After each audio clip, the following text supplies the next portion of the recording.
Me about this week's game, kind of where you guys go from here. Coming off a real tough game, but you've had a really tough stretch to start the year. 4 road games in the first half of the season. Now you're looking at a favorable a lot of home games the rest of the way. Yeah, no, obviously you don't want to lose a game, but it's why you love the game, because there's the risk of it. The winning's great, the losing is nothing comfortable about it. However, what you do is you love that you've got a chance to go play and play a tough game on the road, and you come down to a chance to win the game in the end. We got to close the deal. There's mistakes that we made. But it's also the way we look at it is just opportunities to keep growing. This is constantly you're taking in the information, and you're taking in the lessons that the game provides, and you're learning from and you're growing from as fast as you possibly can. And that's where I get excited to come back to home and excited about our team's progress, where we're going forward. So this week coming up, Humboldt State. It's it's always a formidable opponent. You're back into GNAC play. Is there ever a day off in GNAC play? Absolutely no. Absolutely no. So let's get back at it, and I'm excited to grow. How do you think this team will respond? I mean, usually when that first loss is always, sometimes it kind of just lays there for a while. Yeah. But how do you think this team will respond?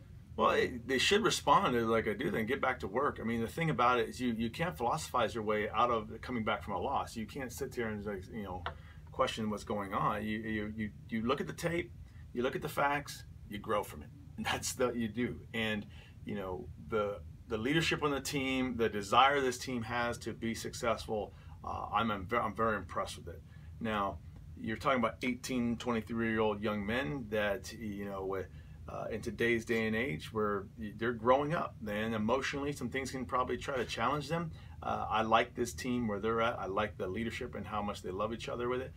Is losing ever easy? No, because as soon as it gets easy, that's when you know you're on the verge of being a loser. It's hard because these kids are winners. They know how, they understand the process of it all. And for coaches, for the program, for our school, nobody likes the taste of this, and nor are we getting used to it. But as soon as you try to become defensive, try to say, oh, it's about you, it's about that, it's like that's when that's loser behavior. It's like, hey, own it. And we talk about the growth mindset. The opposite is a fixed mindset, and that fixed mindset people, they have a hard time taking ownership of reflecting honestly what they can do, what they got to get better at. This group, we're not perfect, but I sense there's a real humility of let's own it and let's get better from it. And that's where we're excited, because there's no time to sit back and wonder and worry. You got to get to work. And that's why I love my job, man. This is good. We want to get after and be competitive. So these kids will be good. I'm excited for them. And it's got to be good to have your in-state rival coming up after that. And the fact that you beat them the first time, they're going to be really prepared for it. Yeah, I mean, the way this league works, when you play people twice, you got to know they're going to recalibrate. They're going to figure out what they think that they can do to get better. There's things for us is that there's opportunities that we got to get a lot better from the first time we play an opponent. So to me, it's always you're on the hunt, and you're on the hunt to always be the most critical of yourself. So and you find those little moments, those little opportunities to get better. And for me as a head coach, how do I keep getting better as a head coach? The coordinators, how do they get better? How the staff, how do they get better? And this team, everyone has got a role, and every one of them can always do a little bit more. And as soon as you think that, hey, I've got it, that next moment, it's really you start to go backwards. The old adage, you're getting better, you're getting worse. I mean, scientifically is true. I mean, the way that the neuroscience research comes out is that you have to show that every intentional, purposeful effort of my rep has to happen. So if I'm not being purposeful with my activity, then you're leaving things to chance. So yeah, I think just GNAC play fires me up. We're in the back half of it now. Been going into Game 7, and Game 7. I mean, this is it. Let's go. It's time to get work. I'm really excited to get to work here. And special teams, I mean, you got Tyree with another big kick return, longest he could possibly go. Yeah. Finally got some returns to have, and then the punting game, Jacob Hall did a great job getting field position there. Yeah. How big has your special teams been for field position for your team this year? Well, it's huge, but it hurt us also this time. I mean, there's two sides of that coin. Everything you mentioned is exactly right. There are good highlights and good things. I thought Jacob doing a great job. Tyree's obviously a dangerous returner.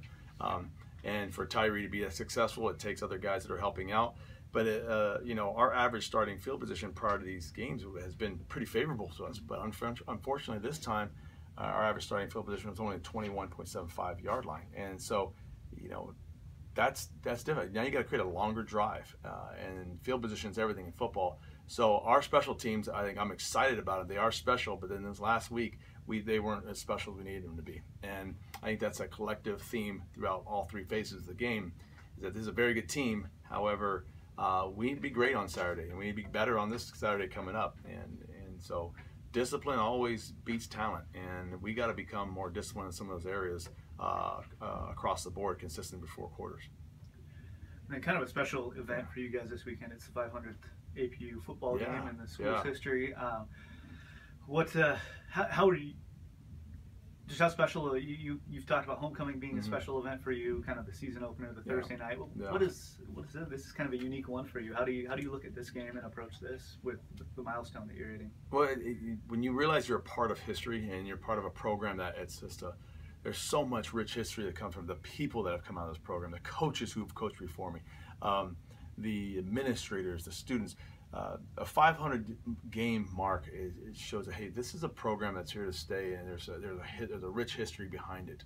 You know, the Azusa Pacific brand, the AP, is probably relatively new on the national stage, but yet it's historic, and there's so much behind it.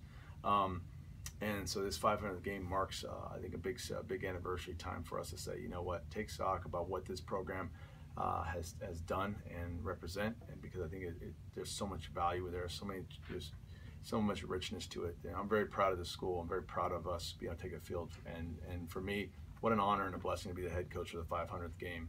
Another big thing coming up this week, which I'm very excited about, is it's our annual Coach the Mighty Mites, the City of Azusa's Youth Flag Football League, comes on this Wednesday. And I tell you, our guys get a chance to coach those young kids up. It's one of the most highlights of the year, and I love it. And Mark Gonzalez does a great job at the City of Azusa, and we're going to be ready for them when they come to keep coaching. Our players get the chance to coach and make it a great night. Yeah. What a busy week. Busy week. Let's go back to work. All right. Thank you.